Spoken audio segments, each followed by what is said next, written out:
And then the Haftarah continues chastising Ephraim, chastising the northern kingdom of Israel. It reads in Perek Yud Gimel Pasuk Yud Daled, Miyad shuefdem mimavet egalem, achi devarecha mavet achi katavcha, shel nocham yisater meenai.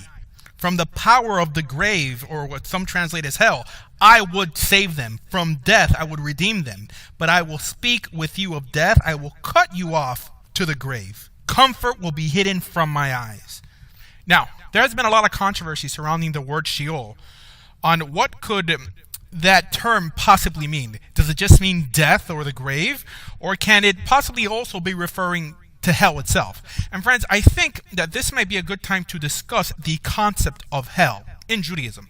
Does it exist? Do Jews believe in it? And most importantly, is it mentioned or sanctioned in Torah? First of all, the only word used to justify the concept of hell in Torah is the word Sheol, or at least how it's understood nowadays. Many are probably wondering about the word most commonly used in the Jewish world for hell today, which is the word Gehenna.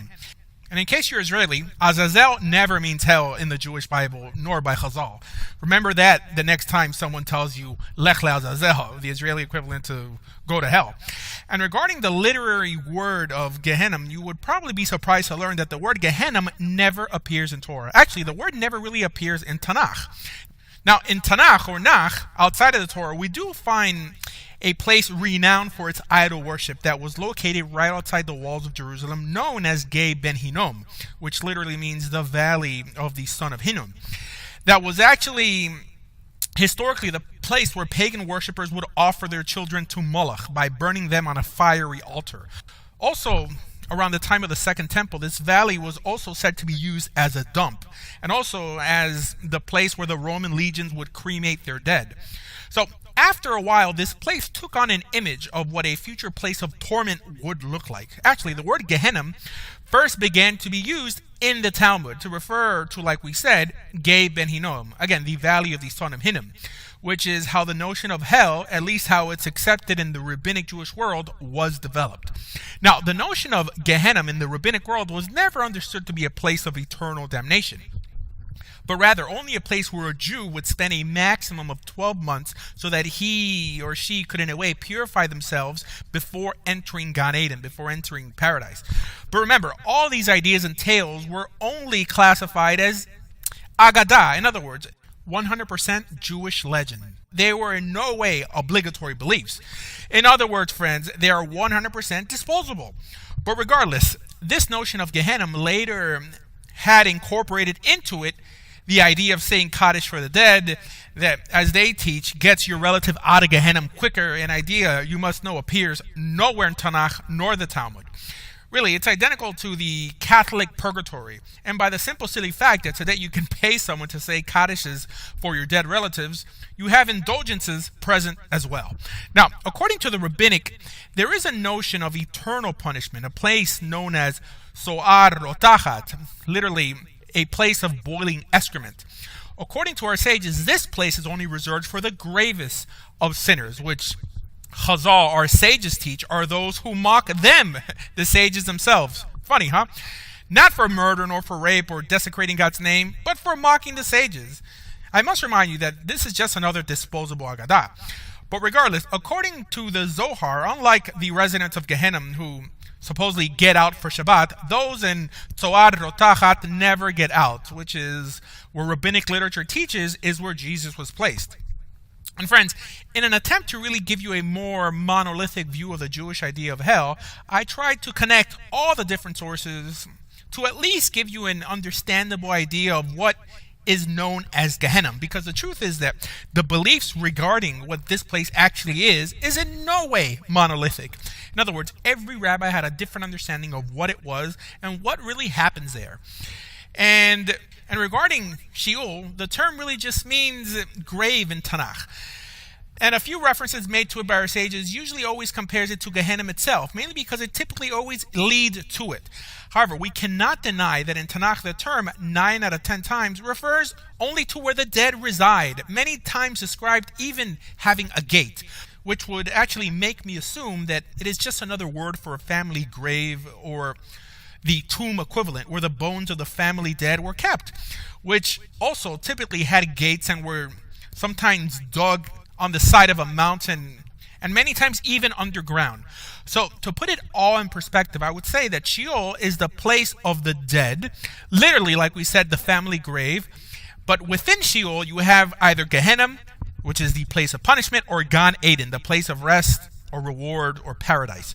So ultimately, what does this tell us about hell in Judaism? Friends, it teaches us that the details regarding it were all made up by many different individuals from virtually no relevant biblical sources. So what am I saying? Well, basically, everything you ever heard about hell, at most, was just made up from those sources, or at least only appears in Agadot within Jewish literature, which is Jewish legends, which I don't have to tell you, do not bind you in any way to believe it. And friends, the idea, even of the Christian notion of hell, was just built off of the many Jewish and even pagan stories about the supposed place of torment. Now, the closest notion found in Torah to the notion of hell is actually not Sheol or the later Gehenna, but actually the term karet, the idea of being cut off. Now, 9 out of 10 times the word karet, or to be cut off, refers to being cut off from this earth or from your people. But a handful of times the notion of being cut off from above is also mentioned. Now, literally, when it states that if you do X or Y, you will be cut off from your people, at least according to the Torah's literal meaning, what it actually means is that you're no longer part of the children of Israel. And on what basis am I saying this? Well, on the basis of the principle of Ein Mikra Yotze Midei Pashuto, that a verse does not depart from its literal meaning. Now, Chazal teach that this could possibly mean, that karet could possibly mean, if I remember correctly, at least 8 different things, telling us that no one really knew. And I know that Jews typically get upset when someone understands a term literally, but that's what you're supposed to do when grammatically and contextually a term fits its narrative. But like I said, that the idea does appear of a supernatural cutting off, like it states in Parashat Netzavim, of being cut off from above and not just from below. Now, there's also the reference in Torah which the Almighty states that He will blot you out of His book. But that pasuk is really obscure, and no one really understands what could that possibly be referring to. Some link it with being allotted another year of life around Rosh Hashanah, but this is really, at least according to the text, just speculation. And friends, all this talk about hell, although the notion was prevalent in rabbinic sources, didn't really creep into the Jewish religious theological world till the creation of the Musar movement. Now, the Musar movement was the Jewish ethical movement. And honestly, no other movement used the concept of hell to scare Jews into submission like that movement, like the Musar movement. And the question is, why bother bashing Jews with a notion that the Torah never mentions, meaning the idea of hell? Even many rabbis like Rabbi Soloveitchik wrote on the dangers of focusing on a place of punishment as a deterrent for doing evil, on how it could even end up driving people mad. Even the Talmud makes a famous statement that a man who focuses on what's above, on what's below, on what's in the past and what's in the future, it's better if that person was never born. It seems that the reason that the Torah didn't focus on places like hell or even heaven was most likely because it wanted us to keep Torah, or in other words, do good for goodness sake, for what happens in this world, and not because of fear of punishment or reward in the next life. Now, I understand why, at least ethically, it would be necessary to believe that a good and just God would not secure the same fate for the righteous alongside the wicked. But this should only really be left up to personal belief and not doctrinally inserted into Judaism. In other words, friends, forget about an afterlife and focus on the here and now. And I think that's enough on that subject, and I think we'll end here today. Please join us next week for the following Haftarah. And for more information on everything Jewish, please visit TorahJudaism.org. Thank you.